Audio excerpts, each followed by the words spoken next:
Sound check check. One.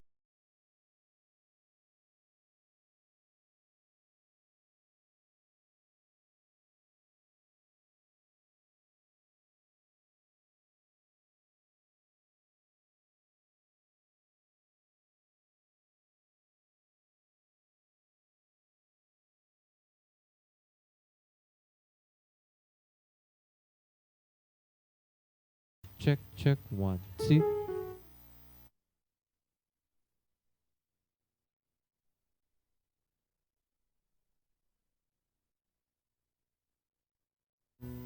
Sound check.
Pakinggan po natin ang salita ng Diyos. Ito ang batayan ng hatol. Dumating ang ilaw dito sa mundo, ngunit mas ginusto nilang manatili sa kadiliman kaysa sa liwanag, sapagkat masama ang mga ginagawa nila. Ang taong gumagawa ng masama ay ayaw sa ilaw at hindi lumalapit dito, dahil ayaw niyang malantad ang kanyang mga gawa. Ngunit ang namumuhay sa katotohanan ay lumalapit sa ilaw, upang maipakita na ang kanyang mga gawa ay naaayon sa kalooban ng Diyos. Mga kapatid, mamuhay tayo sa liwanag, sa katotohanan at ayon sa kalooban ng ating Panginoon.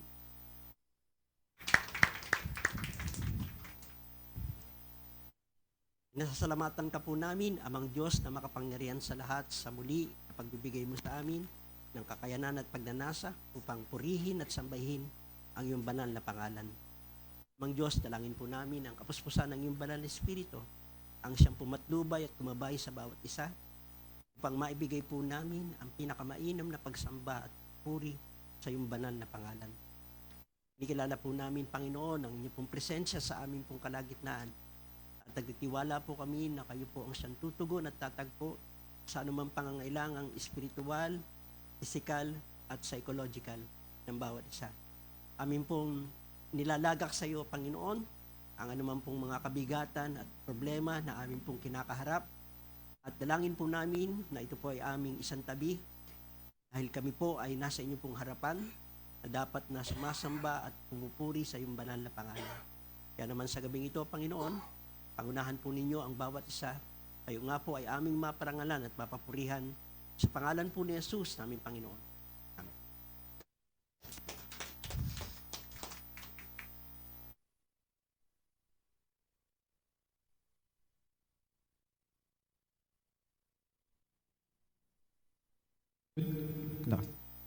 Good evening, church. Good evening. Psalms 150 verse 6 says, "Let everything that has breath praise the Lord." Sige nga po. Very quick lang. Inhale. Exhale. Inhale. Exhale. Merong breath po ba? May hininga? Hindi ko na po tatanungin kung anong kondisyon ng hininga, pero may hininga? Amen. So tayo ay magpuri sa Panginoon. Ang lahat ng may hininga ay magpuri at dakilain ang Panginoon.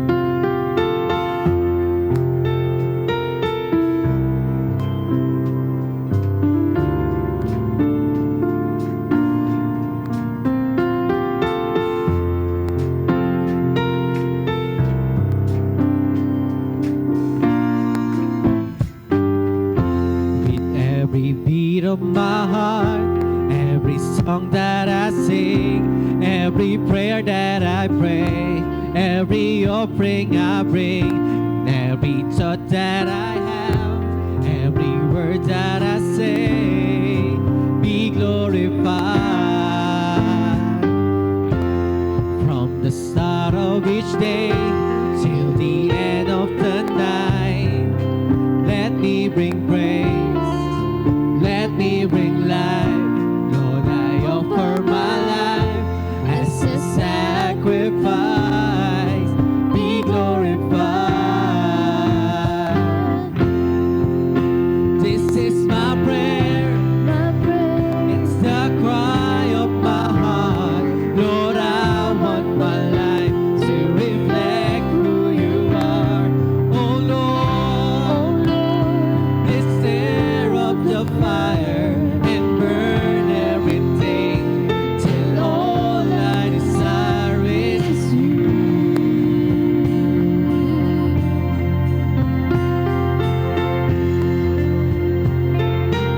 To praise you and to glorify you, Lord. That's our desire.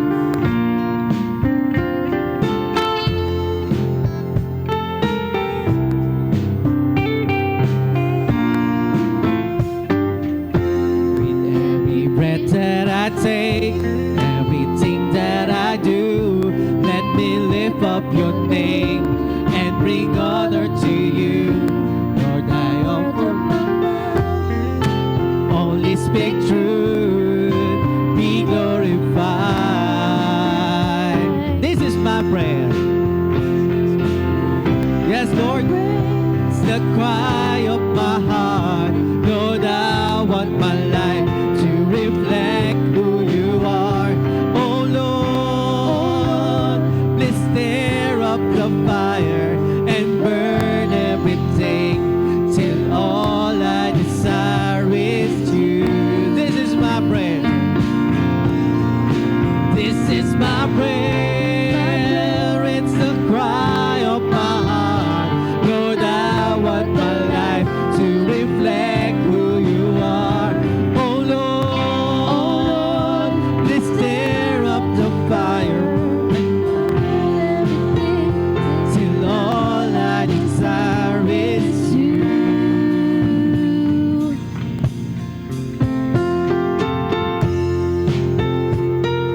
All that we need and all that we ask is you and you, O Lord. Be glorified.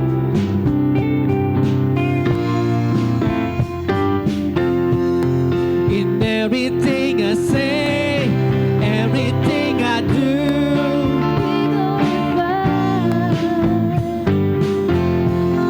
in every situation, every conversation,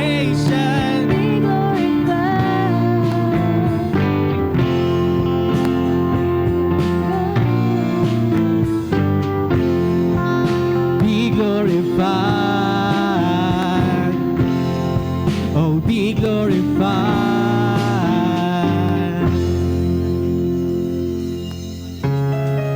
Glory, oh, glory to you, O God.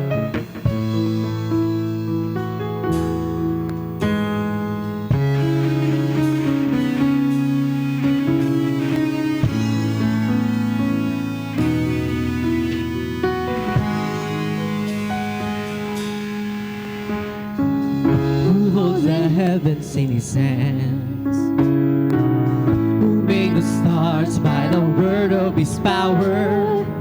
Who put the spirit in man and causes all the earth to cry out, glory, glory to the Lord, worship him, the God of our salvation. Glory to the Lord, honor him, he reigns, he rules the nation. He is righteous and worthy to be worshipped and adored. Lift your voices and give glory to the Lord.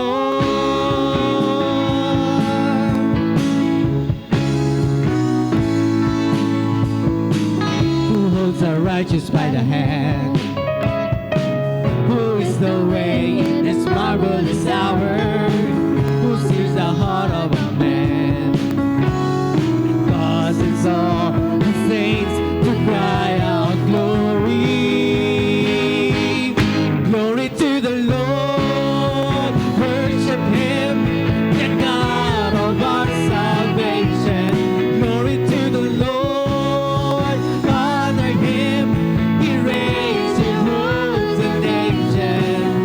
He is righteous and worthy to be worshipped and adored.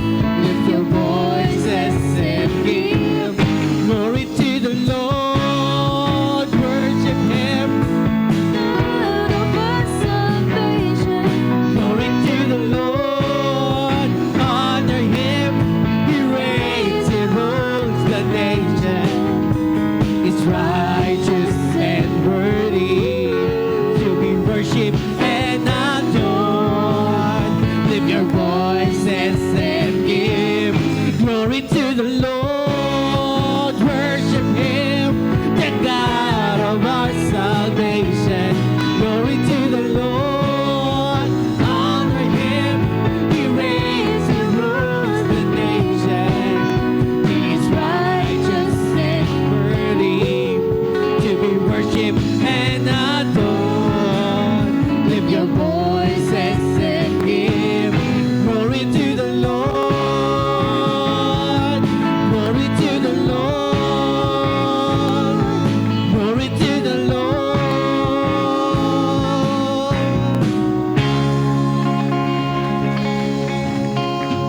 Everyone shout glory to the Lord.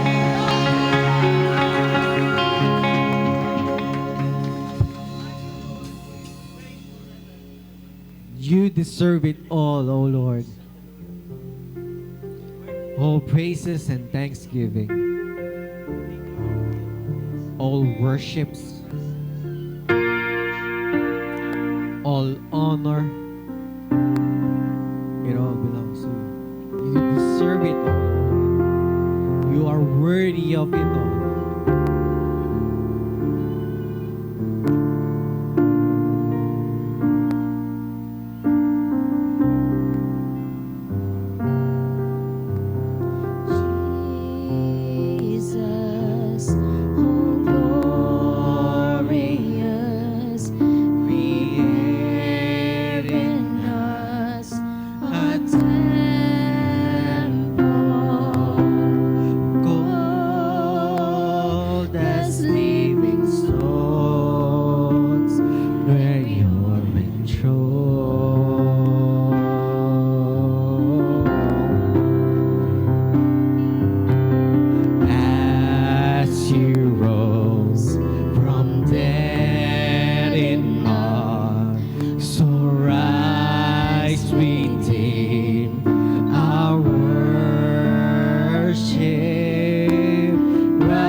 Even though we cannot hear you,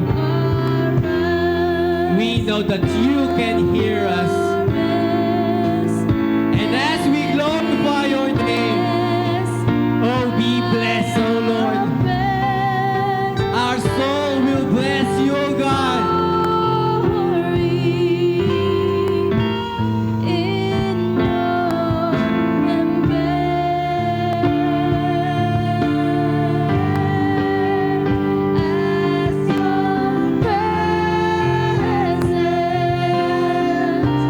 Now feels this place around. So I'm back from your rest and be blessed by our faith as we Oh, come look at us, oh Lord, as we worship and lift your name on high.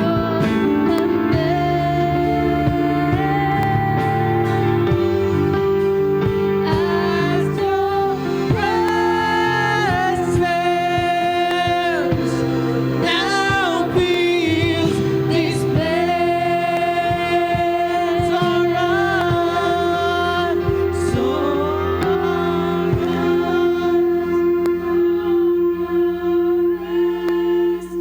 and be blessed by your praise as we glory as we worship and as we praise. in your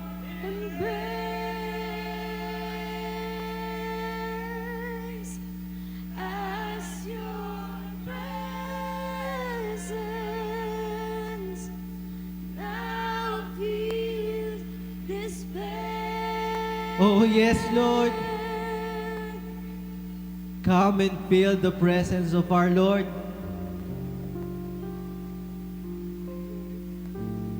In our midst, He's here. Looking at you right now. Waiting for your praises, your thanksgiving, your worships for Him. How you will honor our God, our living God. The scripture says, all who have breath, praise the Lord. Everyone is breathing right now. Everyone have a gift of life. And that's more than enough reason for us to praise our God. The gift of life, the gift of salvation, the strength, the voices, the blessings, the miracles. Oh, we praise you, oh God. We thank you for all those blessings that you gave to us. True that you deserve it all. So with all our strength, we praise you. With all our strength, we magnify your name. With our hands, with our hearts, with our lives, we worship and honor you, O God.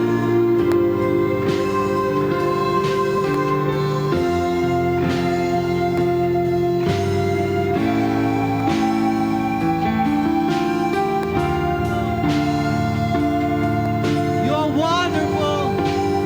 You are beautiful, O Lord. You are merciful. We thank you for your love. We thank you for your grace. We thank you, O Lord.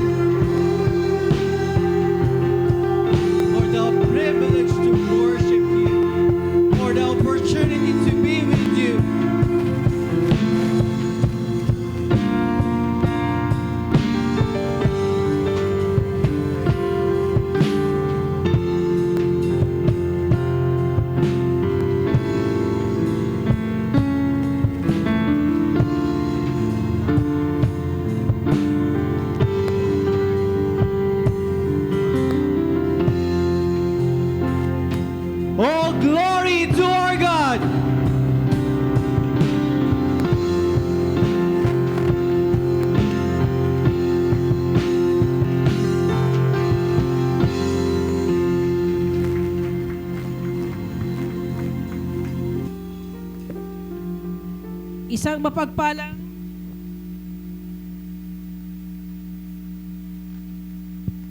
Yan. Isang mapagpalang gabi po sa bawat isa sa atin. Yan. Sabi po ng awitin kanina, in everything we do, in everything we say, be glorified. Sa lahat po ng ating gagawin daw is God must be glorified. Sa lahat ng sasabihin natin, sa lahat siguro ng iisipin natin, in every conversation, sabi nung awitin, no, be glorified. So ngayon po sa oras po na ito, tayo po ay dadako sa pagkakaloob ng ating pong offering. At sabi po natin is lahat po ng gagawin natin, be glorified. Tanungin po natin ang ating pong mga sarili, no? Makaka-glorify po ba sa Panginoon yung ating pagkakaloob na gagawin? Deserve niya po ba ang ating pong ibibigay para sa Kanya? Because ito po ang ating way para po tayo ay magpasalamat para po sa lahat ng pagpapala, sa lahat po ng pag-iingat niya, at gayon din sa lahat po ng ating pong tinatamasang maayos na kalusugan. Yan. Habang po tayo ay naghahanda sa ating pong mga offering, habang umaawit po ang ating music team.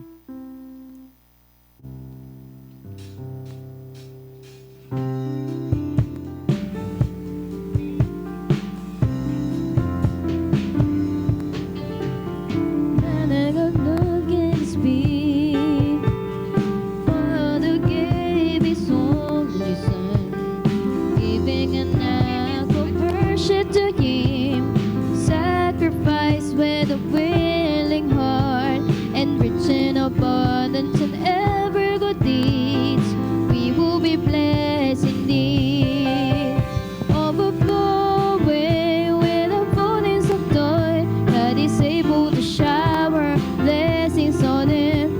All things that others have but you need, helping the poor and in need.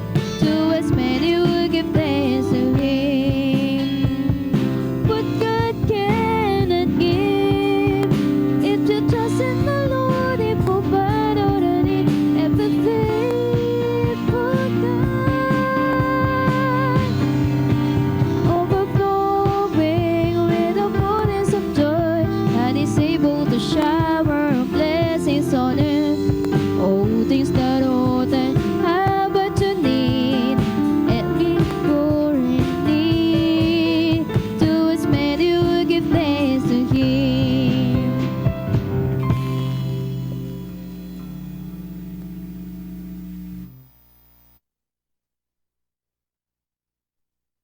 Tuon po natin ang ating mga kamay sa ating po mga kaloob habang ito po ay ating pong ipinapanalangin. Dakilang Diyos, aming amang makapangyarihan sa lahat, marami pong salamat. Muli kami po ay nakapaghandog sa iyo ng mga karapat-dapat na ihandog sa iyo tunay at banal at makapangyarihang Diyos na katulad. Dalangin po namin, Panginoon, na ikaw po ang siyang patuloy na maparangalan sa mga kaloob na amin pong ibinigay. Alam po namin na nababatid po ninyo ang laman ng aming pong mga puso. Alam po namin, Panginoon, na ang aming pong pagkakaloob ay bunga ng pagsunod namin sa iyong kalooban. Sa pamamagitan nito, Panginoon, ikaw ay mabibigyan po namin ng kalooban. Salamat po, Panginoon, sapagkat pinagpapala mo ang aming pong mga hanap buhay, mga trabaho, at tunay, Panginoon, na ang mga kaloob na ito ay bunga ng pagpapala na mula po sa iyo. Tunay na ikaw ang Diyos na tumutugon ng aming pong mga pangangailangan. Dalangin po namin, Panginoon, na patuloy po naming maisagawa, na lagi po namin pagsamikapan na unahin ang iyong kaharian at ang iyong katuwiran upang patuloy na maranasan namin ang pagdaragdag mo, Panginoon, sa amin po mga pangangailangan. Pinupuri ka namin, napasalamatan sa pamamagitan ng mga handog na ito. Sa pangalan ni Jesus.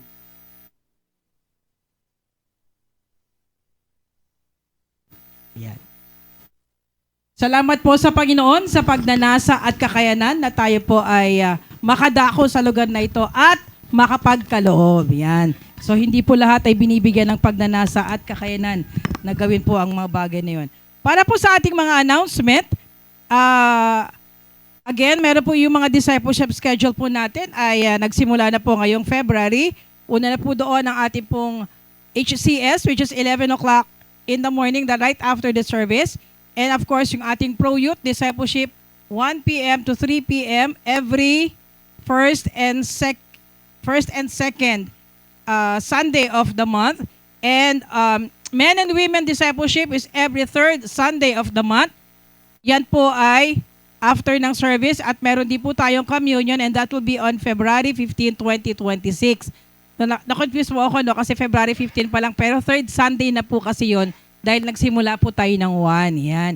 So, let's prepare our hearts para po sa ating communion on February 15, 2026. Again, dahil po meron tayong communion after po ng ating pong service, meron po tayong lunch fellowship kasama yung ating mga women's para wala na po tayong uwian.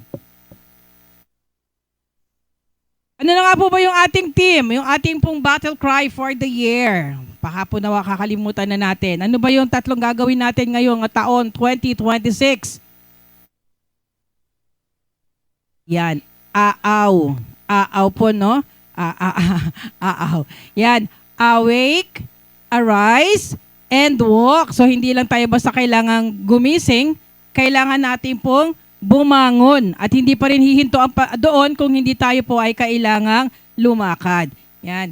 At sa last Sunday po, tinuro po sa atin ng ating pong lingkod kung ano po ba yung danger ng pagtulog, no? At bakit tayo natutulog o bakit tayo inaanto.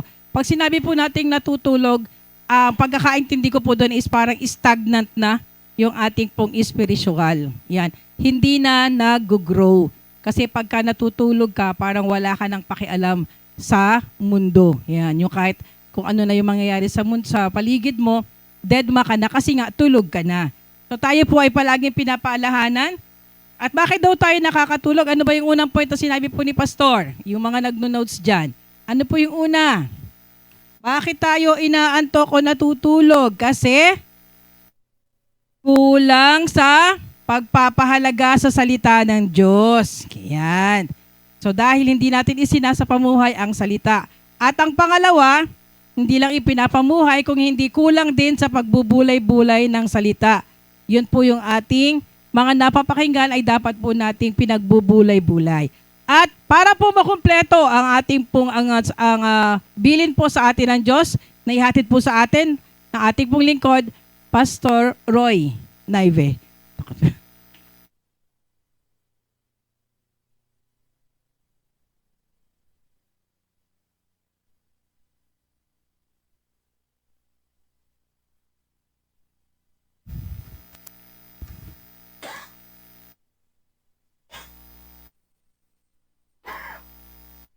Gandang pagpapala pong muli sa bawat isang ginako ang pangyapak sa lugar na ito sapagkat matatapos niyo po yung salita ng Diyos na ibinigay po sa atin. Pagkat kung hindi po natin ito maintindihan ng lubos, maaaring kulang. Kaya purihin po ang Panginoon sa pagdako muli sa atin ng Panginoon. Tayo pong lahat ay dumako sa panalangin. Magstayo po tayo sandali para sa ating panalangin sa ating Panginoon.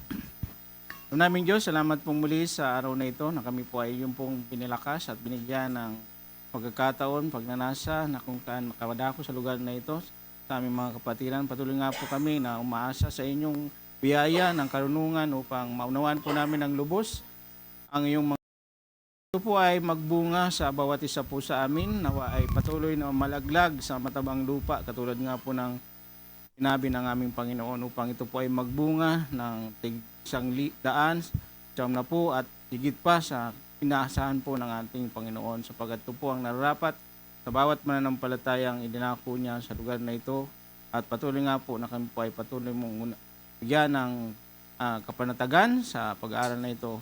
Sa pangalan po ni Kristo Jesus, pamdalangin. Amen. Kita nga po natin sa nagdaang pag-aaral na yun po nagman talaga ang laging problema ng bansang Israel. Kaya nga po dapat binabasa natin palagi ang kasaysayan sapagkat yan po ang magbibigay ng paalala. Actually, ito pong sulat po ni Apostol Paul sa mga taga-Hebrew, warning. Pagkat nakita po natin na ang nagpahayag nga po nito ay ang Panginoon mismo. Yung supreme revelation ng ating Panginoon na pinahayag ng mga tao nung una at sa huling panahon, siya mismo ang nagsabi. At siya po ay tunay na hindi tayo dapat matakot o katakutan dahil supreme siya, kundi dapat tayo ay magkaroon ng pagmamahal sa Panginoon sapagkat yun po ang kanyang ginawa. Kung tayo po ay sinabi natin na namatay siya para sa atin, dapat yung kahulugan po sa buhay po natin ay kailangan po natin laging inaalala. Sapagkat yun po ay kanyang ipinatala. At yan nga po ang ating pinag-aaralan, nawala na po siya. Kaya mahalaga po na ito po ay patuloy po natin bigyan ng pansin. Kaya nga po sabi sa atin nung nakaraan, yung tayo po ay talagang ayaw natin na umantong sa pagkatangay sa agos. Ibig sabihin po dito, yung matangay tayo sa iba't ibang suliranin sa buhay. Kasama na po dito, pangunahin po dito yung mga katuruan na kung saan dapat doon tayo steady, doon tayo laging gising, katulad nga po ng mga, kasi nangyari naman po yan sa mga alagad. Mayroon po mga tao talagang naghintay eh. Kaya sila po ay tunay na nag-umasa sa pagdating ng ating Panginoon. Kung babasahin nyo lamang po maalala nyo po yung tatlong matalinong tao na naghantay sa pagdating ng Mesayas, hindi po sila Hudyo. Matalino sila sapagkat kahit hindi po nila alam, hindi sila buhat sa lahi ng mga Hudyo, pero sila po ay nag-aabang. Talagang inantay nila yung pagdating. At sila ay nagdala talaga ng naglaan ng oras, kayamanan, di ba? Makita po natin. Kasi alam nila yung salita ng Diyos, yung pangako na binigay. Pero ang nakakalungkot, mismong sa mga Hudyo, hindi po nito nakita. Kaya yan po ang isang bagay na dapat po natin kilalanin. Hindi po sila binigyan ng masyadong pangalan pero napaka-inam ng kanilang pong mga ginawa. Kaya yung bagay po na yan, kung kulang talaga sa pagtatalaga salita ng Diyos, kasi yan po lumilipas. Bukod po sa kakulangan po nila, kapag namatay na po kasi tumanda na sila, lumatataas ang edad na inaabot ng mga tao noon. Pero sila po ay nakakalimot, dahil busy siguro, o kaya mayroon mga naong nagturo na iba, nawawala yung kanilang focus sa tunay na mabuting balita. Kaya, bagay po na yan,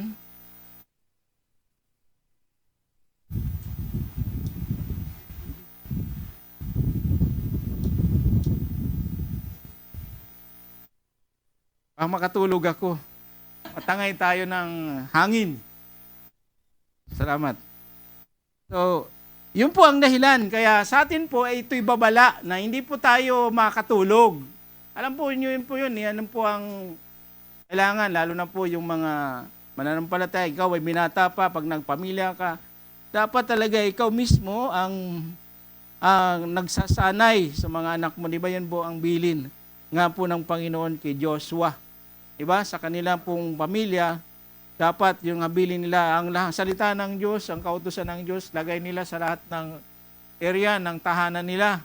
Para ito ay nagiging reminder sa bawat mga tao na inigyan ng kautusan ng Panginoon. At yun po ay salita ng Diyos. Yan nga po, yung kanilang nabigyan ng pagkukulang. Kulang sila sa pagpapalaga, salita ng Diyos, at kulang sila sa pagbubulay-bulay. Kumbaga, tulog na lang, hindi na pinag-iisipan kung talagang yung mga bagay na napakinggan niya, nabasa niya, pumasok sa isip niya, ay talagang tunay na at kung ano ang tinuturo sa atin at pinagagawa ng Diyos. Kasi yan po ang purpose niyan ng Panginoon. So yun po ang mga natuklasan po natin o naipahayag po sa atin yung dalawang bagay. Kung babalikan pa rin po natin ng chapter 2, verse 1, dito pa rin makikita pa rin natin. Sila po kasi mayroon ng kaalaman, kaya nga sabi ni Apostol Paul, kaya nga dapat na nating panghawakan o dapat lalo. Ibig sabihin, mayroon na, pero dapat, hindi ka makontento. Yun po ang maganda dun. Hindi ka satisfy lamang na ikaw ay nagbabasa, natapos mo yung Biblia, at ito ay napakinggan mo na. Hindi yung ganon. Hindi po ganon ang dapat na maging pag-uugali natin sa salita ng Diyos. Sabi niya, lalo natin panghawakan, lalo na po yung mga mahalagang bagay, yung kaligtasan, yung tinutukoy po dyan. Kasi niya, panghawakang mabuti, ibig sabihin, huwag maalis sa iyo. At hindi mawala sa mind mo yung katotohanan ng salita ng Diyos. At narinig natin upang hindi tayo maligaw. Kasi tingnan po natin, kasama po yung author. Kahit siya mismo, sama diyan. Kasi sabi niya, ang nating narinig, panghawakan natin, ang mabuti. Kasama po siya eh. Dati po si Apostol Paul, talaga kahit na po siya ay talagang marami ng revelation, hindi po siya kontento na yun lang ang kanyang nalalaman tungkol sa Panginoon. Diba, sinabi rin niya yan sa Pilipos na lubos niyang hangarin na lubusang makilala ang Panginoon. Yun po yung mga dapat natin palaguin ngayon, di lamang mula sa taong ito, na mayroon na tayong pinanghawakan.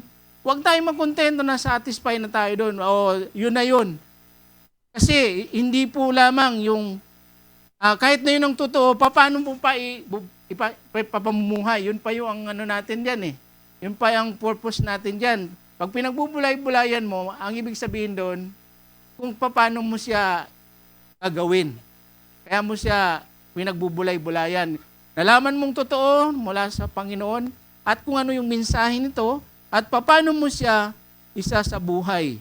Kaya pangatlo na makikita po natin para tayo po ay hindi na manganib, na tayo po ay matangay, sapagkat kung tayo ay patulog-tulog, at ito sabi po ng Biblia, yung salita pong kung kulang ka sa pagpulay-bulay at kung kulang ka sa pakikinig ng salita ng Diyos.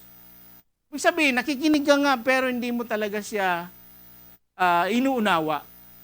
Para bang baliwala lang sa'yo yung mga bagay. Kasi sabi po ng Biblia dyan, ang mensaheng pinayag sa pamamagitan ng mga napatunayang totoo.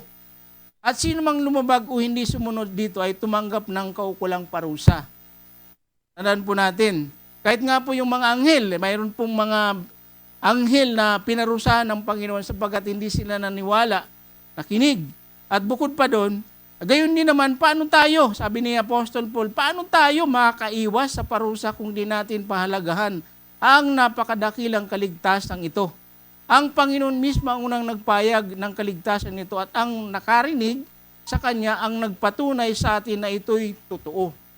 Tulad na lamang, halimbawa, umpisa natin kung paano pinanganak ang ating Panginoon. Di ba? Ang anghel mismo ang nagsabi, tinilang ngayon sa lugar na ito. Paano niya sinabi yun dun sa mga nag-aalaga ng tupa, sa mga taong naghintay doon. Binalita po yun, pinahayag yung kanyang kapanganakan.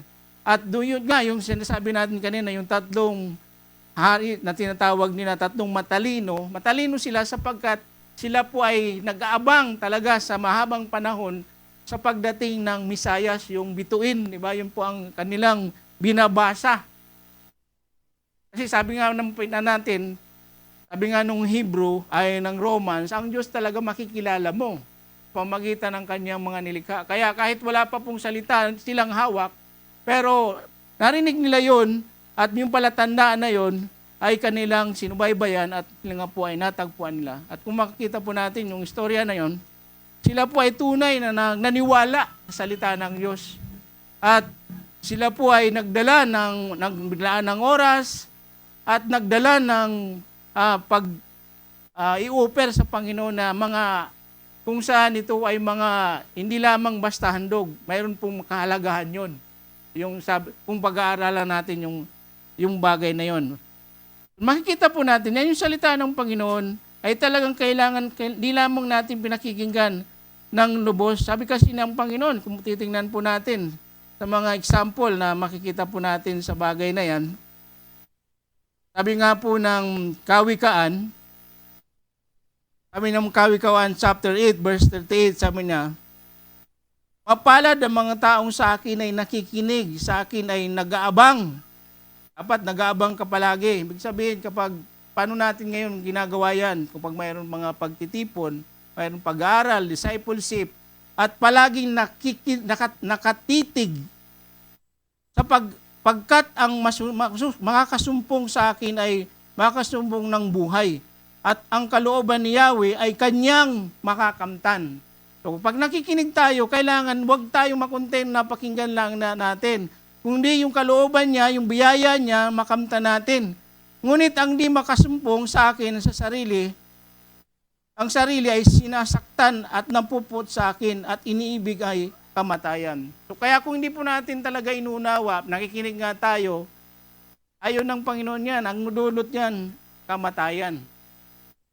Kaya mahalaga po na tayo po ay dagdagan pa po natin. Kung nakikinig po tayo madalas sa mga, kaya nga, maganda nga sa panahon natin ngayon, mayroon ng nare-record na yung mga pangangaral. Kaya nga po yung nangyari sa ating nakaraan, di ba na-record po yun. Sabi nga namin, balikan nyo yung mga unang naituro na sa atin para di kayo malito. Kasi mayroon nagsabi, ba't daw naituro ka agad? Pero kung babalikan mo, matagal na po yun. January pa lang, nagsisimula na naituro. Yung history, kasi sayang, tinuturo na po sa atin. Kung aware lang po tayo. Kaya nagulat sila kung bakit ganun ang nangyari.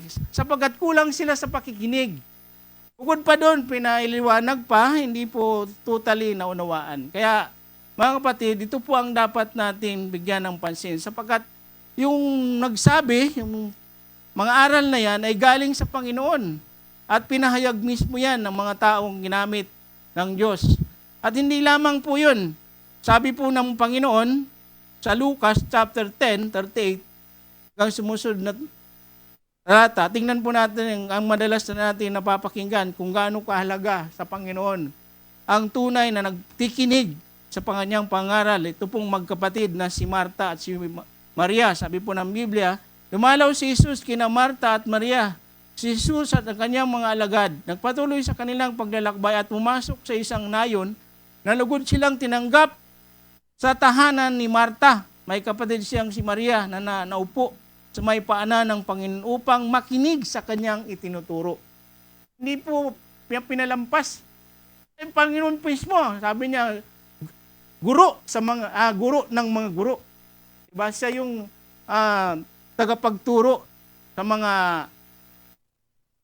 talagang mga tinuturuan. Talagang siya yung dakilang guro. Kaya hindi po talaga palalampasin kung ikaw sa panahon ng magkapatid na ito. Diba? Mayroon kasi mga tao na noong unang panahon, naghangad na makita nila ang Misayas. Sabi niya, sabi ng Panginoon, maraming mga naghangad na makita ako, masilayan. Ngunit nang dumating, hindi sila kinilala. Kaya itong ginawa ni Maria ay tunay na nagpapakita. Kasi kung nabibilib sila kay Solomon sa sobrang talino, pero sabi ng Panginoon, higit pa kay Solomon ang naririto. Kaya yung salita po niya, narito pa rin po. Kaya yung sinasabi po dun sa Hebrew, na kung saan napatunayang totoo, siya mismo ang nagpahayag. Kaya hindi po yun dapat palampasin. Kaya yun po ang ginawa ni Maria, di ba? Hindi niya pinalampas yung pagkataon na sabi ng Biblia, numupo siya. Lumapit sa kanya, siya nagsabi, at si Maria naupo sa may paanan ng Panginoon upang makinig sa kanyang itinuturo. Samantalang yung kapatid, okay, maganda naman yung kanyang ginagawa, sapagkat hari nga siya, kailangan mo siyang paghanda ng masarap na makakain, ama naman yun. Pero sa Panginoon, mas higit na binigyan niya ng pagpapahalaga yung pakikinig sa kanyang pag-ngaral. Kaya nga yun ay nakita at nagamit ni Maria, na lubos po siyang nakilala po niya ang Panginoon. Siya po yung babae na nagbuhos ng pabango. Dahil nakilala niya, hindi lamang pumahal naman niya ang Panginoon sa salita, kundi sa pamagitan po ng kanyang gawa, tunay na ipinakita po niya. At sabi ng Panginoon, sabi niya, samantalang yung kapatid niya, abalang-abala, sabihin mo nga po Diyos na siyang tulungan naman ako. Ngunit sinabi ng Panginoon sa kanya, Marta, Marta, nababalisa ka at abalang-abala sa maraming bagay, ngunit isa lamang ang kailangan pinili ni Maria. Yun din po dapat ang piliin po natin. Abalaman po tayo sa lahat ng bagay dito sa mundo, sa mga bagay na gusto natin. Pero kapag mayroon pong, naalala ko tuloy sa panahon namin sa probinsya, kapag mayroon kaming, wala pa kasing transistor lang ang ginagamit. Kapag dumating na yung drama, di ba? Isang gabi yun. gabi ng lagim. Nakarini na yan, nakapaghugas na, nakahanda na sila, nandun na nakatutok. Mayroon kang nakikinig ka na ng drama na kung ano yung gusto mo. Ang pamilya yun eh. Yun lang ang libangan noon, panahon noon. Talagang, kung yung battery mo luma, kailangan bumili ka na, maaga pa.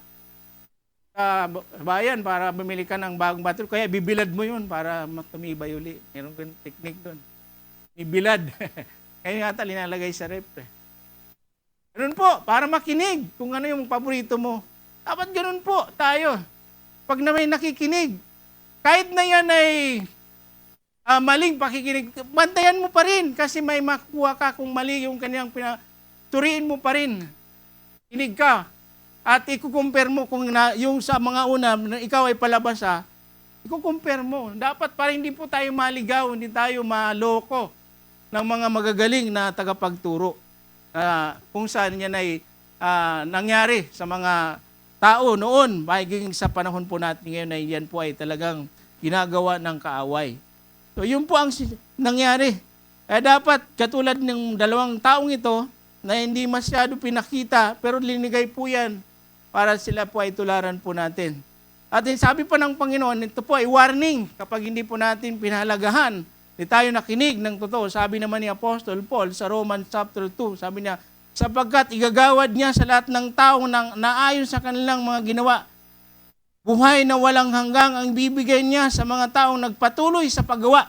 Ibig sabihin, yung napakinggan niya, pinamuhay niya, gumawa siya. Di para maligtas gumawa siya para maparangalan ng Panginoon at naghangad ng karangalan. So yan po ang mga ginagawa natin kung bakit kailangan tayong magmunga. Karangalan, kadakilan, kawalan ng kamatayan, ngunit matinding galit. Pansin niyo po. At poot ang sasapitin ng mga tao makasarili, ayaw sumunod sa katotohanan. Di talaga, nakinig siya pero hindi niya sinunod. Kundi sumunod sa kasamaan, paghirap, kapigatian ang daranasin ng bawat gumagawa ng masama. Una sa mga Hudyo, gayon din sa mga Hintil. Ngunit kaparusahan, kapurihan, karangalan at kapayapaan naman ang tatamuin ng bawat gumagawa ng mabuti. Una sa mga Hudyo, gayon din sa mga Hintil. Sapagkat walang kinikilingan ng Diyos. Ang mga Hintil na walang kautusan ni Moises, sila ay nagkasala, paparusahan ng hindi batay sa kautusan. Yung salita ng Panginoon. Ngunit ang mga Hudyo na mayroong kautusan, sila ay nagkakasala at hahatulan batay sa kautusan sapagkat hindi ang mga nakikinig sa kautusan kundi ang sumusunod dito. So, kaya makinig ka pero hindi mo naman sinusunod, hindi ka pa rin magiging ligtas sa kaparusahan, sabi niya. Sapagkat hindi ang nakikinig sa kautusan kundi ang sumusunod dito ang siyang pawawalang sala ng Diyos. Kapag ang mga Hintil na hindi saklaw sa kautusan ay gumawa ng batay sa panuntunan nito, ayon sa kanilang likas na pag-isip, ito'y magiging kautusan para sa kanila. Papakita ng kanilang mga gawa na nakasulat sa kanilang puso ang panuntunan ng kautusan. Pinatunayan din ito ng kanilang budhi sapagkat kung minsan sila ay sinusumbatan nito, kung minsan naman sila ay pinagtatanggol nito. Gayon ang mangyayari sa araw na ang lihim ng mga tao ay nahatulan ng Diyos sa pamamagitan ni Kristo Jesus. Kaya, yung mga hindi naniwala, kaya binababalaan tayo na hindi tayo dapat na manairati o kaya mairati doon na at maligaw tayo at hindi natin sundin yung tunay. Kaya nga purihin po ang Panginoon dahil itinama tayo ng Panginoon. Kumbaga, yung iba mayroon 16, 27 years na ganun ang nangyari sa kanila. Nakatulog sila sa ganung pangatwiran o kaya paniniwala. Di katulad ng ibang relihiyon na talagang sarado na, wala na, tulog na talaga, ayaw nang umalis doon. Doon sa kanilang nakagisnan, di ba? Kaya tayo, hindi po tayo ganun. Talagang ang mga mananampalataya kahit noon ay talagang pinapaalalahanan, winawarningan kapag hindi sila, saka kapag di naman po talagang nawawala ang kaligtasan, pero patuloy kanyang paalalahanan hanggang ikaw ay talagang maging ganap ayon sa kaganapan na ninanasa o kalooban ng Panginoon sa atin. Kaya mga kapatid, yan po ay may hatol. Kasi sabi po dyan, sabi ng, di ba, ganyan naman, paano tayo makaiwas sa parusa kung hindi natin panghalagahan ang kadakilaan. Yan sabi sa Hebrew, chapter 2, verse 3. Kung hindi natin pahalagahan ang kadakilaang kaligtasan ito, ang Panginoon ang unang nagpahayag ng kaligtasan ito. Kaya panganib po talaga. Kapag tayo po ay nanahirati sa ganun, ayaw na natin mabago. Ayaw na natin pag-usapan o kaya tandaan po natin, kapag buhay pa po tayo, mayroon pa, hindi pa tayo ganap, mayroon pa tayo dapat mga gawin. Tanayin natin na tayo mag-aral at alamin kung ano ang nais ng Diyos sa buhay po natin. Yan po ang dapat na, huwag tayong kontento ka na. Pag kontento ka na sa nakagisnan mo, sa iyong nalalaman, tawag po dyan, tulog ka nga. Yun nga, tama sa iyo ang paksa natin na kung saan ikaw ay nagkaroon ka na ng kapayapaan, tahimik ka nang natutulog. Alam mo, okay ka na. Okay na ako dito, ligtas naman ako. Mayroon din mga ganyan, di ba, nangatwiran tayo, ligtas naman, di naman mawala yan. Pero hindi po ganun ang gusto ng Diyos sa atin. O nga, ligtas ka na, may buhay po, hindi yan. Hindi po yan ang nais niya. Kasi kung titingnan mo, ganun, dapat ganun, di na yung mga alagad, yung mga punang Kristiyano, hindi na namatay sa paglilingkod. Di ba? Ligtas naman pala Pero makita mo natin, sina Pedro, yung lahat ng mga alagad, sina Pablo, inusig Pero bakit? Dahil nga, gusto nilang mapapurihan ng Diyos, maparangalan, matulad sila sa Panginoon. Yung kasi ang talagang nais ng Diyos sa atin, matulad tayo sa Kanya. Sabi nga ni Apostol Paul, matulad pati sa Kanyang kamatayan. Kaya kung sasabihin natin, ligtas naman, hindi naman nawawala, ay hindi na ako masyado magsisipag dyan. Abalahin ko na, hindi pa rin po. Hindi po kaisipan yan. Kaisipan pa rin ni Satan yan. Yung ganyan. Ayaw niya tayong magbigay ng papuri, parangal sa Panginoon. Tandaan po natin, kaya tayo linikha ng Panginoon. Balik lang tayo sa basic. Kaya tayo linikha ng Diyos para siya Kanyang kapurihan. Para siya mapasaya natin. Kaya kung ligtas ka na, linigtas ka na, hindi ka naman nagpapasaya sa Kanya, hindi ka magandang, walang mangyayari sa pagdating mo sa presensya ng Panginoon. Nasunugan ka nga. Ligtas ka nga din, kaso nasunugan ka. Wala ka. Wala kang, hindi mo alam, papurihan ng Panginoon. Hindi mo alam, yung mga pagsasanay natin dito, hindi natin nabigyan ng talagang kalooban ng Panginoon. Kasi doon ka mag-iisip Kung okay na yung ganung bagay, di na tayo maghirap, di na tayo magtitiis, ayaw na natin ng mga problema na nararanasan o kaya pag-uusig. Ito ganun nangyari. Kaya inusig ang mga mananampalataya, halos lahat Iglesia, pinaghahanda po yan. Binawarningan po yan ng salita ng Diyos na maging handa po sila. Kaya tayo po ay dapat na mag-ingat, maging mapagbantay tayo para sa ganun, lagi tayong gising. Kasi yung salvation po yan, talagang dakilang kaligtasan. Ang nag-proclaim ang Panginoon mismo. At may mga taong nakasaksi. Kaya yung mga nakasaksi yan, mga alagad, talagang silang namatay. Namatay sila sa paglilingkod sa Panginoon. Yun din po, di naman po nababago ang layunin ng Panginoon. Kaya nga di ba sabi niya, kung tayo man ay nabubuhay, mabuhay tayo sa Panginoon. Kung tayo man ay mamamatay tayo para sa Panginoon. Hindi po para sa kanino mang tao. Kay pastor o sa grupo na kinabibilangan mo. Kundi para sa Panginoon. Kaya dapat ang buhay natin nakakunik lagi sa Panginoon. Doon tayo lagi tumingin sa Panginoon. Kasi yung tao talaga magkakamali naman talaga yan. Minsan hindi mo siya magugustuhan kung mayroon kang nakita na hindi tama. Kasi ganun po tayo Pero hindi po yun ang rason para tayo po ay hindi na magpatuloy. Hindi na tayo makinig sa salita ng Diyos. isasarado na natin ang ating mga isip sa ganong kaisipan. Pangapat na makikita po natin, kailangan hindi lamang tayo may kaunting nalalaman, kundi kulang, dapat dagdagan natin yung pakikinig, yung salita ng Diyos. At pangapat, kulang din tayo sa pagsasabuhay sa salita ng Diyos. Kasi minsan nahirapan, paano ko gagawin yun, Pastor? Paano ko yan kaya gagawin? Hingin ka sa Panginoon. Kasi mayroon tayo kasi iba-ibang kalagayan spiritually. Kung saan tayo inutusan ng Panginoon na dapat natin gawin yan, kailangan doon tayo magpalago. Kailangan marami tayong maisabuhay. Hindi po yung marami kang ministry, isa lang po yan na makikita natin. Pero dapat yung dagdagan natin. Huwag maging kulang ang pagsasabuhay ng salita ng Diyos. Sabi nga po nung Old Testament, sa Deuteronomy, ganito po, balikan po natin yung unang mga tao. Sa Deuteronomy chapter 4, verse 1, sabi ni Moises, nanawagan si Moises na maging masunurin ang Israel. Ngayon, O Israel, pakinggan ninyong mabuti at sundin ang tuntuning ituturo ko sa inyo upang mabuhay kayo ng matagal at mapa sa inyo ang lupaing ibinigay sa inyo ni Yahweh na inyong Diyos.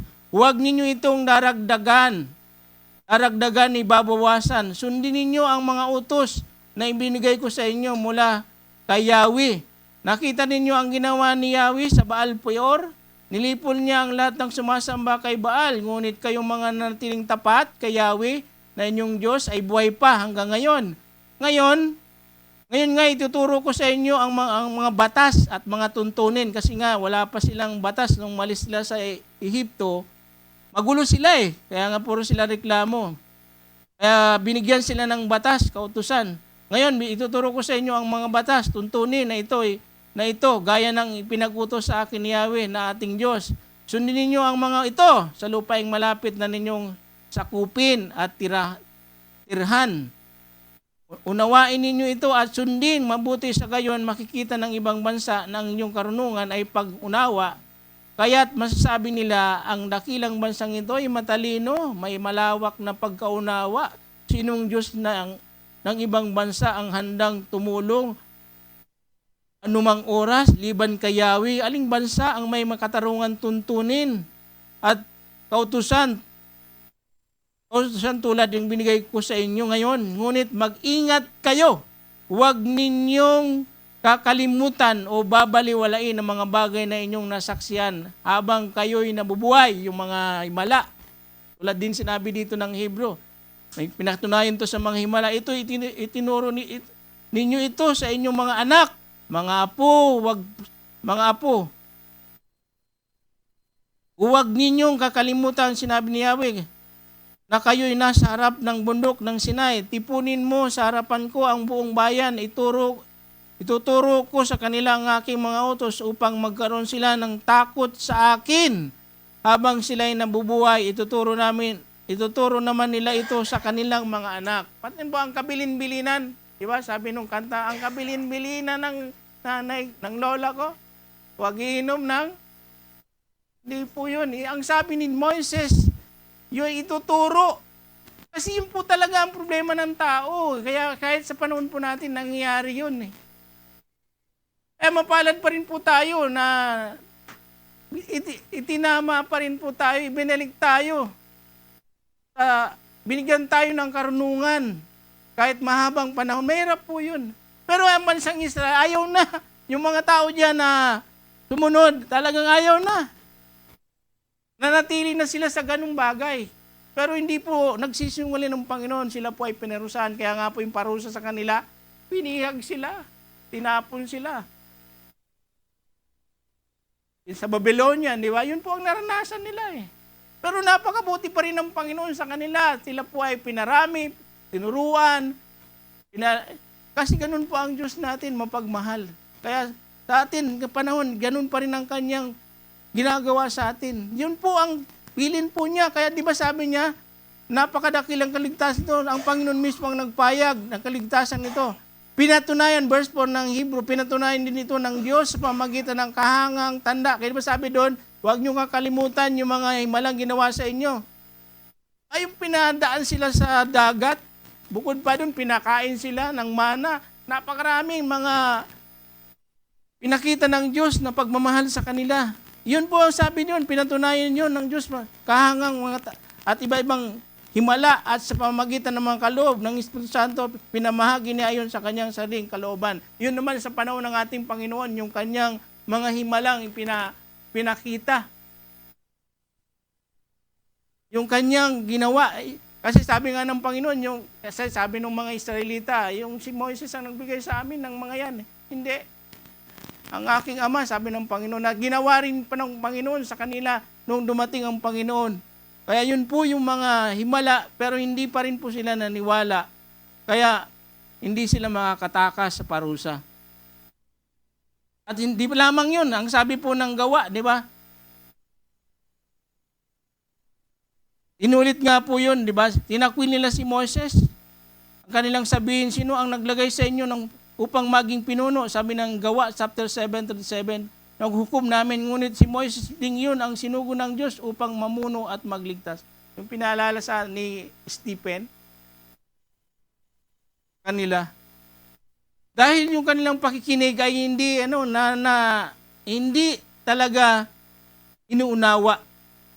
Ganun po ang kanilang kalagayan. Kaya sabi po ng Hebrew chapter 10, sa bagay po na yan, bago po yan, nung natapos banggitin ng mga naunang chapter, sabi ng Hebrew chapter 10, verse 19, lumapit kayo sa Diyos. Kaya nga, mga kapatid, tayo'y malaya nang makakapasok sa dakong kabanal-banalan dahil sa dugo ni Jesus. Binuksan na niya sa atin ang isang bago at buhay na daang naglalagos hanggang sa kabila ng tabing. At ang tabing na ito ang kanyang katawan. Tayo may isang pinakapunong pari na namamahala sa bayan ng Diyos. Kaya nga lumapit tayo sa Diyos. Ligtas na yan sila pero kailangan pa tayo lalong lumapit. At mayroon na tayong access. Hindi katulad nung unang mga tao. Yung mga pinakapunong pari. Pero tayo, kaya inutusan tayo, kaya lumapit tayo sa Diyos ng may pusong tapat. Pag lumalapit tayo sa Panginoon, sa pananampalataya sa Kanya, lumapit tayong may malinis na bundi sapagkat nilinis ng ating mga puso at hinugasan na ang dalisan na tubig ng ating mga katawan. Magpakatatag tayo sa ating pag-asa at huwag nating mag-alinlangan sapagkat tapat ang nangako sa atin, sikapin nating gisingin ang damdamin, di ba? Kaya nga yung tema natin, tutulog. Gisingin natin, ano bang dapat gisingin? Gisingin natin ang damdamin ng bawat isa sa magmamahal sa kapwa, sa paggawa ng mabuti. Huwag nating kaligtaan ang pagdalo sa ating mga pagtitipon, gaya ng nakasanayan na ng iba. Sa halip, palakasin natin ang loob ng isa't isa. Lalo na ngayon nakikita nating malapit ng araw ng Panginoon. Matapos nating malaman, tanggapin ang katotohanan at sadyain pa rin natin magkasala, o ba? Umalis sa tunay na tinuturo ng Panginoon. Wala nang handog na may alay par sa ikapagpapatawad ng ating mga kasalanan. Wala na. Kaya manatili po tayo at magpakatibay sa Panginoon.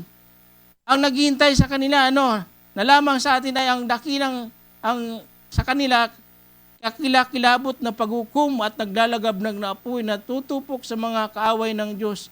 Ang napatunayang lumabag sa kautusan ni Moses batay sa patutuo ng 2 o 3 saksi, walang awang pinapatay. Gaano po kabigat ang akala ninyo ang parusang nararapat sa taong humahamak sa anak ng Diyos, lumapastangan sa dugo na nagpatibay sa tipan, nagpabanal sa kanya at lumait sa mapagpalang espiritu sapagkat kilala natin ang nagsabi, akin ang pagiganti, ako ang magpaparusa. Siya ang nagsabi, tulad ng Panginoon ng kanyang bayan, kakilakilabot ang mahulog sa kamay ng Diyos na buhay. Alalahanin niyo ang mga araw na nagdaan kung paano kayo nagtiis ng matinding hirap. Ano po ang kalagayan ng mga mananampalatayang Hebro? Matapos na kayo'y maliwanagan, ngunit hindi kayo nagpadaig. Kaya kulang, dagdagan natin. Kung minsan kayo nga ay ninsulto, pinahirapan sa harap ng madla, kung minsan naman kayo ang umaalalay sa mga kasamahan ninyo, pinahirapan ng gayon, damayan ninyo ang mga nakabilanggo, hindi kayo nalungkot nang kayo gawa ng ari-arian sapagkat alam ninyong higit na mabuti ang manatili ang kayamanang nakalaan sa inyo, kaya huwag kayong mawala ng pananampalataya sa Diyos sapagkat dakila ang naghihintay na gantipala para sa inyo. Kinakailangan kayo'y magtiis upang masunod ninyo ang kalooban ng Diyos. Matanggap ninyo ang kanyang pinangako sapagkat kaunting panahon na lamang, hindi na magtatagal at ang darating ay darating na. Ang matuwid kung lingkod, matuwid po ba tayo? Ay mabubuhay sa pamagitan ng pananampalataya, ngunit kung siya'y tumalikod, hindi ko siya kalulugdan. Ngunit hindi kayo kabilang sa mga tumalikod at napahamak, kundi sa may pananampalataya at naliligtas. Asim ng Panginoon na ang mga tayo ay hindi talaga tatalikod.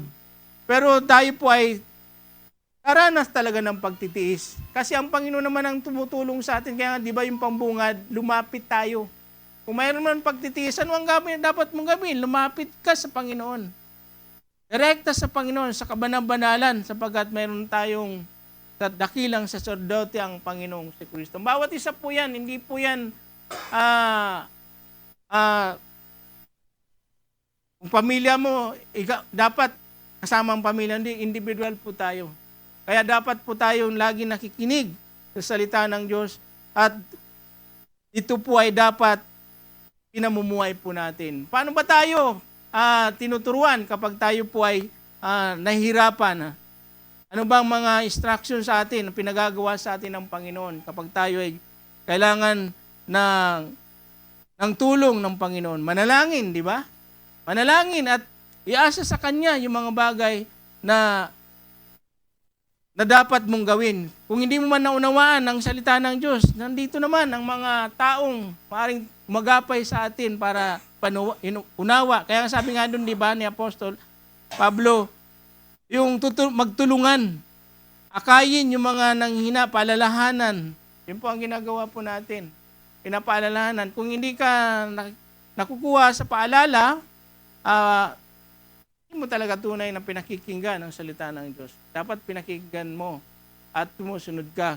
Kahit hindi mo gusto, hindi mo maunawaan, dapat nakikinig po tayo. Yun po ang dapat po natin palaguin para makita na tayo po ay tunay na laging gising ang diwa po natin.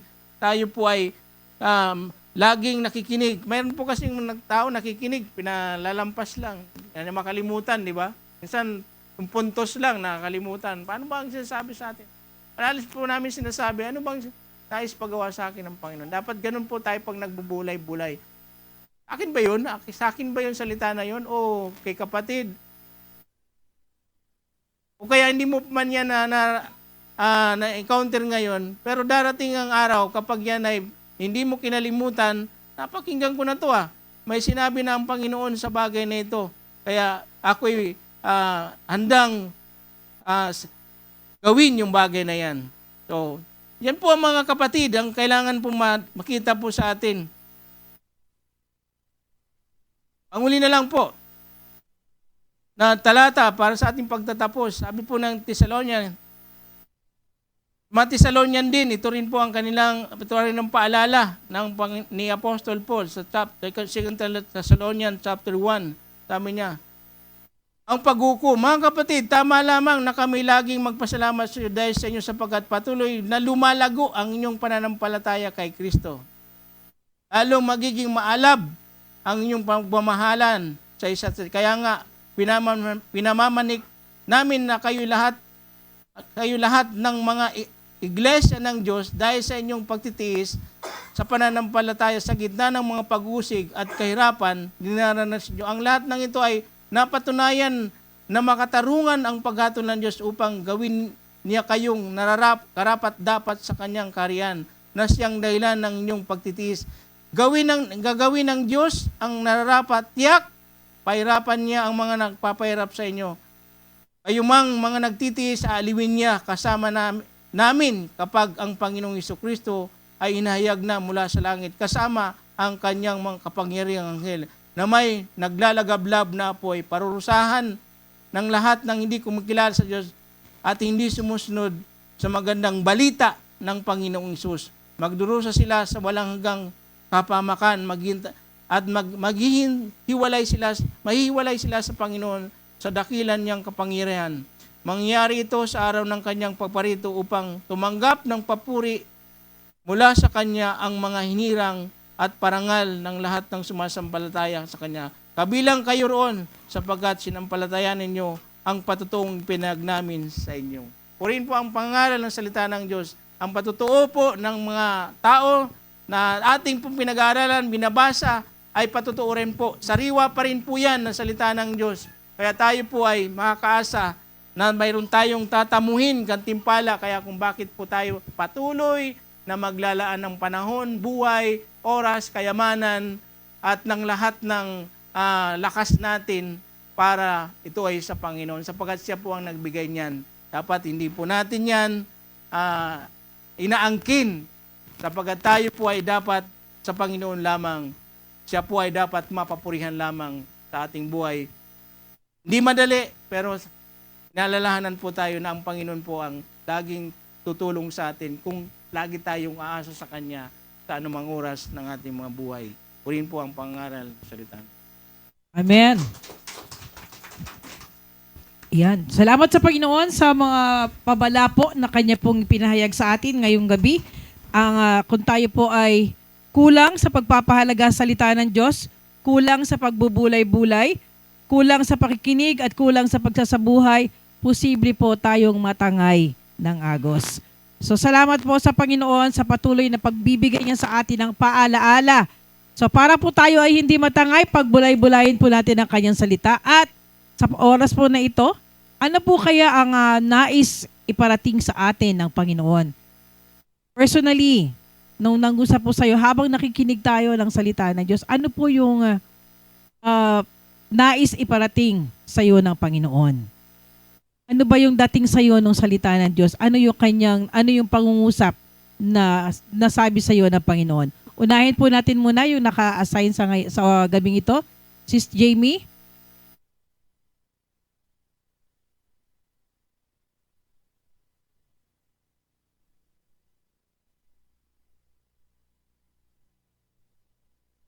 Hello po. Good evening. Una po nagpapasalamat ako na nakatayo po ako dito. Nung una po actually ayaw ko pong testimony. Sorry po ni na Angie. Pero ayun, nagpapasalamat ako kasi meron palang lesson na tinuturo sa akin yung Panginoon kaya nasakto na ako yung na-assign sa topic na to. Mahina po ba yung boses ko? Ayun. May mga time sa buhay ko na talagang nakatulog ako spiritually because of different temptations and distractions. Pero one time talaga, inantok pala. Pero one time talaga, nakatulog ako spiritually. Nung bare months ng 2024, yun yung time na sobrang sipag ko talaga magbasa ng Bible, pray, as in mga spiritual things even sa ministry ko. Sabi ko, ay, oras na to para magbago ako. Talagang ina-aim ko that time na mag-grow ako spiritually, mag-mature ako, ganun. Pero, pinarealize sa akin ng Panginoon kung gaano ako kahina. Nung that same month, nag-start yung pagsubok sa family namin hanggang sa kalagitnaan ng 2025.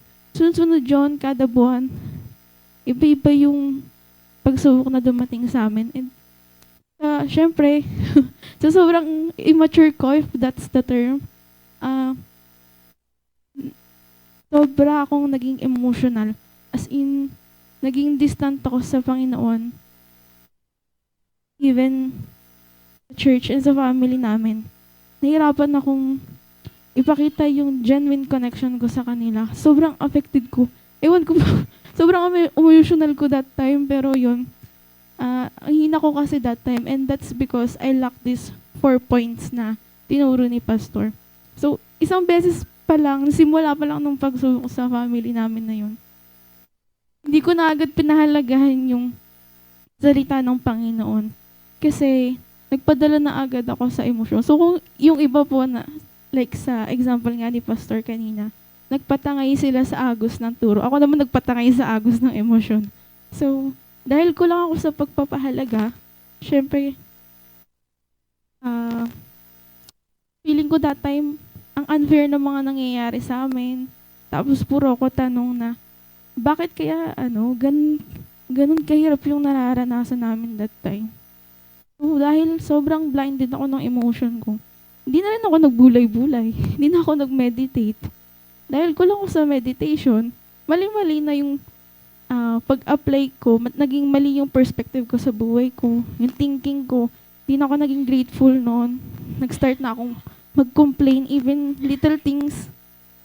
Then, talaga, lumayo ako sa Panginoon. Kaya nagpapasalamat ako sa Lord sa topic ngayon. Kasi, na-realize ko na nung mga panahon na yun, talaga nagsasayang lang ako ng oras. Dapat, yung peak ko ng pag-i-aim ko no, ng spiritual growth, dapat tinuloy-tuloy ko siya. Hindi yung isang beses lang na binigyan ako ng problema na feeling ko, first time ko kasi makaranas ng ganun, kaya na-hurt ako ng so much. Na kagad ako? Ihiwalay na kagad ako, parang unfair. Medyo may din kasi ako that time eh. May Calvinist mindset ako that time na feeling ko lahat ng nangyayari, even yung paghihirap ng tao, bilis siya ng Panginoon. Kaya, napasa ko yan, Pastor. Kaya nagpapasalamat po ako sa Panginoon kasi Buddhist reminder, masala ko na-realize na ang dami ko pa palang kailangan i-work out sa spiritual life ko. And hindi ko dapat masyadong pinagtotoonan ng bagay yung mga ganon. Like, niisip ko, na-overthink ko lahat ng bagay kasi hindi ko naman napupurihan yung Panginoon doon. Kaya, iyon. Thank you po. Salamat sa Panginoon. Laki na ni Heart. Atin, tumatakbo lang yan dito.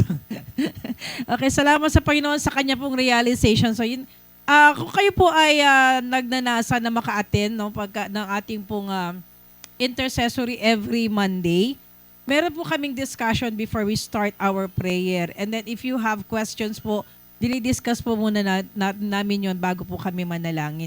So nakakatawa lang po ng interaction. Actually, kaya ko yun nabanggit kasi napag-usapan po namin nung Monday na meron po tayong mga prayer na hindi mo masagot, hindi agad nasasagot ang Panginoon, and then later on may sagot siya pero hindi mo alam na yun na pala yun. Naintindihan niyo ba yung sinabi ko? Parang naguluhan ako. Okay. So yun po, no, and then pag may nangyari pong pagsubok sa atin, dahil nag-pray ka, merong nangyari sa'yo, hindi mo alam na yun pala yung sagot ng Diyos. So ngayon, ngayon nare-realize ni Sister Heart na ito pala yun.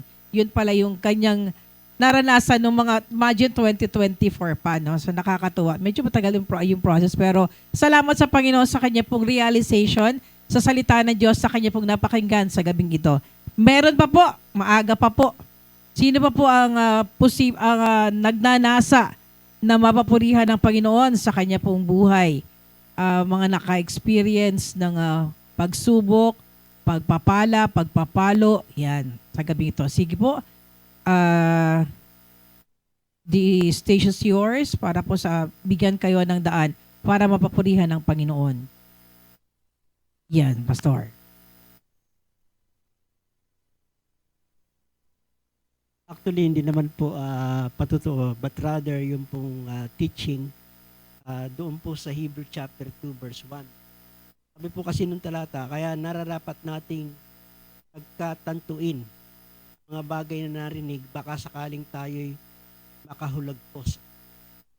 Mag-concentrate doon sa salitang makahulagpos. Yung pong salita na ito ay isang beses lang ginamit sa Hebreo. Ito po ay isang talinghaga. Kung saan yung pong barko dapat na naglalayag, ang problema nakatulad po yung kapitan. Dahil nasa subject po tayo ng paggising, delikado po yung maaring maging panganib dahil sa maaring yung pong barko at hindi na uhulog yung angkla. So yun po yung pinaka-break ng barko. Pero dahil nakatulog yung kapitan, maaring bumangga po ito sa bato at magiging malala ang kondisyon ng barko. So ito po yung ginamit ng author sa atin na dapat po nating pahalagahan. Kasi maaari pong maging panganib sa ating pong pananampalataya ang pagkakatulog po natin. Dahil sa hindi po natin naibaba yung angkla na dapat na sa ating Panginoon. Kasi ang tinutukoy pong angkla din ay binanggit din po sa Hebreo. Sabi po ng Hebreo 6:19-20, ang pag-asang ito ang siyang matibay at matatag na angkla ng ating buhay. At ito'y umaabot hanggang sa kabilang tabing ng templo hanggang sa dakong kabanal-banalan. Si Jesus ang naunang pumasok doon, alang-alang sa atin at naging pinakapunong pari magpakailanman ayon sa pagkapari, Melchizedek. Mananampalataya po sa Hebreo, mga kapatid, natutokso na magbalik sa Judaismo. Sa dati po nilang pananampalataya dahil sa sila po ay illegal na relihiyon. At ang kinikilala lamang pong legal na relihiyon ng Roma ay ang Judaismo. Pero dahil po rito, lahat po ng mga Judaismo na naging Kristiyano, inuusig ng kapwa po sa Judaismo. Kaya nagkakaroon po ng pagtingin muli ang mga Kristiyanong Judaismo na magbalik sa dati nilang pananampalataya. Kaya po sinabi ng Hebreo na panghawakan natin na tayong magbalik sa dati nating relihiyon, sa dati nating paniniwala, at iatang natin ang ating pananampalataya kay Kristo. Siya ang angkla ng ating pananampalataya. At ito ay tumatagos doon mismo sa presensya ng ating Panginoon. Maraming po tayo ng Diyos. Amen. Salamat sa Panginoon sa paalaala. Sige po, ako po yung nagpapasalamat din sa Panginoon. I would like to take this opportunity habang hawak po namin ng mic. Sa amin po sa day off po ng mga nanay, last na ginawa po namin sa Baler, yan. Salamat sa Panginoon sa pagkakataon. Alam ko parang first time na nangyari yun, no? Na women's lang talaga yung walang kasamang anak, walang aalagaan, walang iintindihin. So, walang asawa na walang aso. Wala po. Day off nga day off talaga, no? So nakakatuwa po yung pangyayari na yon na kami po ay sabay-sabay na nag-almusal, nagtanghalian, nag-dinner, nag-almusal ulit, nagtanghalian ulit. At ang nakakatuwa po doon is kami po ay nagkaroon ng pagkakataon na manalangin lang sabay-sabay. Yan. Although may mga sakit nung mga panahon na yun, no? Salamat din sa biyaya ng Panginoon. Tayo po ay at kami po ay nakapunta doon at nakabalik ng ligtas. Wala pong aberya. Although nagkaroon ng aberya yung sasakyan, pero hindi naman po namin naramdaman yun kasi may pinalit naman po ang Panginoon. So salamat po sa Diyos sa provision na binigay po niya sa pagkakataon na tayo po ay nagkasama-sama. Marami pong nangyari sa amin sa Baler. Meron pong may comedy, may action, may drama. So doon po ninyo, sa susunod po na mga panahon, dapat women's lang talaga, bawal po magsama ng iba para po mas solid, no? Kasi you can discuss anything under the sun. And salamat po sa Panginoon sa pagkakataon, no? At sa susunod daw airplane na yung sasakyan. Pagka po yan, mag-ipon na po kayo at sumama na po sa ating cooperative. Yan. Meron pa po ba? Yan, sa oras na ito. Okay, Sister Perla, last.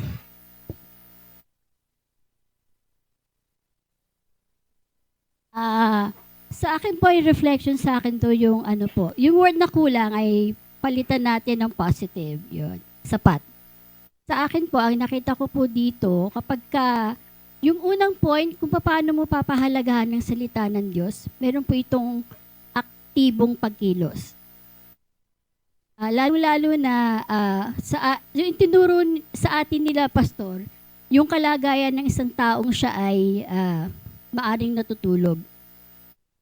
Pero sa akin po, nakikita ko na huwag tayong matulog. Araw-araw nating gawin na tayo magkaroon ng pagkakataon na gisingin natin ang sarili natin. Baka maging habit na po natin yung tayo natutulog kung hindi po natin yung gagawin araw-araw.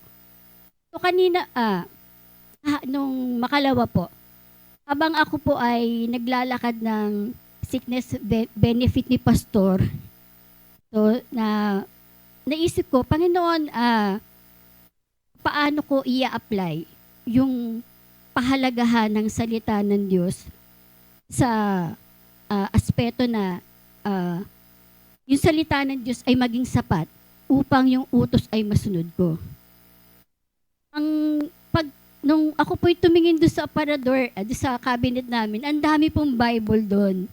Yung Bible po niyon ay New Testament. So, ang ginawa ko, para sanayin ng sarili ko na ma-exercise ko na wag nating kalimutan or maging active po tayo. Kasi pag itinuturo yung Word of God, most of the time nagiging passive po tayo. Yung passive na may gagawa para sa'yo o Diyos ay gagawa para sa'yo. Pag itinuturo yung salita ng Diyos, we must be an active participate doon sa kung ano yung itinuturo. So nung umaga na yon, inisip ko, Panginoon, paano ko po ipapakita na hindi nagkukulang kapag ka meron akong binabasa o nagpe-pray ka ng umaga na yon. So, paano ko ipapahayag ang Word of God? Paano ko ma-share yung faith ko?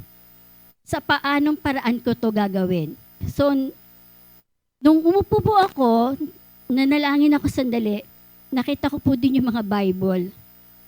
Sabi ko, Panginoon, utusan mo yung mga paa ko kung saan ako pupunta at kung ano ang gagawin ko. So, kinuha ko po yung mga Bible, tamang-tama po doon, naka-insert po doon ng mga location ng church natin, yung mahabang flyer na binibigay namin nila Deacon Kel, naka-insert po doon. Kinuha ko po yung maliliit na Bible na yon. At tamang-tama po, yung pong in-order ko na tracts sa Shopee ay dumating noong umaga. Sabi ko, Panginoon, paano ko to gagawin? Ano po ang dapat kong gawin? So ginawa ko, ang paraan ng Espiritu ng Diyos, pinaalala niya sa akin yung word na paghayo ay aktibong dapat gawin ng mga mananampalataya. Hindi po ito pinapakiusapan tayo ng Diyos. Yung salitang paghayo po, inuutusan tayo ng Diyos gawin yon. So ang ginawa ko po, kinuha ko yung mga Bible, kinuha ko yung tracts na dala-dala ko. Nung pumunta po ako sa ospital, lahat po ng mga yung mga nakaupo doon sa bench na nag-aantay. Alam niyo po, prone po yung mga tao na yon na kailangan po talaga nila na magko-consult sa kanila. So sabi ko pa, ito na. So sabi ko, lagi ko po sinasabi, hindi tayo binigyan ng espiritu ng karawagan. Binigyan tayo ng espiritu ng Diyos ng katapangan, pag-ibig at palinaw na pag-iisip. So ginawa ko yung bit-bit ko po yung mga Bible na yun, pinagkukuha ko po yun at iniisa-isa ko po silang bigyan. So purihin ng Panginoon, sabi po, lagi ko po sinasabi doon, mahal ka ng Diyos. Binibigay ko po yun isa-isa. So, wala po akong resistance na natanggap. Alam po ninyo yung mga taong nangangailangan doon sa ospital, meron po talaga silang pangangailangan para makapakinig. Hindi ko man na-share yung Word of God, pero nakapagdala po ako ng kahit konting pag-asa na nawa, mabasa nila yung Bible and yung natira pong 100 na tracts, lahat po ng mga taong nadadaanan ko doon sa ospital, at yung mga tricycle driver, pinagbibigyan ko po yun at hanggang pupunta doon sa palengke, nagbibigay po ako ng tracts. So pag uwi ko ng bahay, I felt so fulfilled. Kasi yung maliit na bagay na yun, I know, kung napangunahan ako ng takot, at iniinsist sa akin gawin mo yan, pero kung nag-resist ako dito, hindi ko maia-apply kung ano yung napakinggan ko. Kasi yung word na kulang sa pagpapahalaga sa salita ng Diyos, paano papahalagahan kung kulang? sumunod ka. So yung po yung hakbang na ginawa na alam ko nakapagbigay o nakapag-honor sa Panginoon. So sa panahon na tayo po'y nakikinig ng salita ng Diyos, huwag po tayo maging passive lang. Pinapakinggan natin ang salita ng Diyos as if ang God ang gumagawa ng para sa atin. Kung inuutusan po tayo ng Panginoon, we should be active participants na tayo dapat yung gumagawa ng bagay na ipinagagawa sa atin ng Panginoon. So, nagtatagumpay po tayo kung tayo po'y sumusunod sa kalooban ng Panginoon. At pag-uwi ko, I felt so, parang napakagaan ng pakiramdam ko. Nawa yung mga Bible na yon at yung mga tracts na yon, kahit papaano ay makahipo ng mga kaluluwa na meron pong pangangailangan kasi yung Word of God is sufficient. Salamat po sa Panginoon. Salamat po sa Panginoon. Nawa po ay maging hamon sa bawat isa sa atin yung ginawa po ni Sister Perla na kahit sabi niya maliit pero malaki po yun, no? Kasi hindi lahat ay nakakagawa ng mga ganong bagay. So sa araw-araw, no? Anyway, tayo po lahat ay magsitayo para po sa ating closing prayer at ating pong benediction.